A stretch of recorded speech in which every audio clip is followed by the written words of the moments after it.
বন্ধু শুনে রাখো, 15 ফেব্রুয়ারিতে মেট্রিক পরীক্ষা দেওয়ার সামনে আছে। রুটিন এসে গেছে কলেজে, কলেজ স্কুলে স্কুলে। আমার মোবাইলেতে রুটিন আছে, ডিউটি বললে যত বাচ্চা আছে রে বাবা, সবাই কিন্তু দোয়া চাই, গার্জিয়ান হুজুর দোয়া করে আমার সব তোমার স্কুল থেকে মেট্রিক দিবে, যাতে সবটা লেটাও পায়।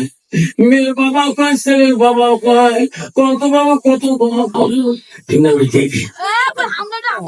বাড়ির দেখা বেবি রে কাজ, আমার বাবু সব হুজুর দোয়া করে খেলা বাড়ি, যাতে সাউন্ডটা নেটার পায়। কোনো করে পরীক্ষা কিন্তু তুমি মূর্খ কিছু পাই না। বাবু যদি চাকরি পায়, মামাই মনে আমার বেতন দেবে। ঠিক আছে, আসলে মা দিবি দিবি রে, কালকে যে মাগুর মাছ আমি দিলাম, ভুল করি দেখো আমার খাবার নাই, যাতে ব্রেনটা খোলা থাকে, যাতে সব মুখস্থ থাকে। বাবু পরে বাবু বারে যায়, মা তো মুখ বোঝে না, স্বামী ফোন লাগে তো স্বামী হুজুরের দোয়া নামে কবুল হয়ে যাবে। কে বাবু তারা মুখ দিয়ে পড়ে না, কান দিয়ে পড়ে।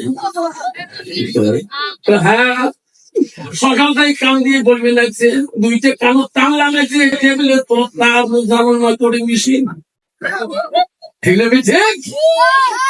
ওর স্বামী লিটার মধ্যে সোটা পাবে না, টেনশন নাই।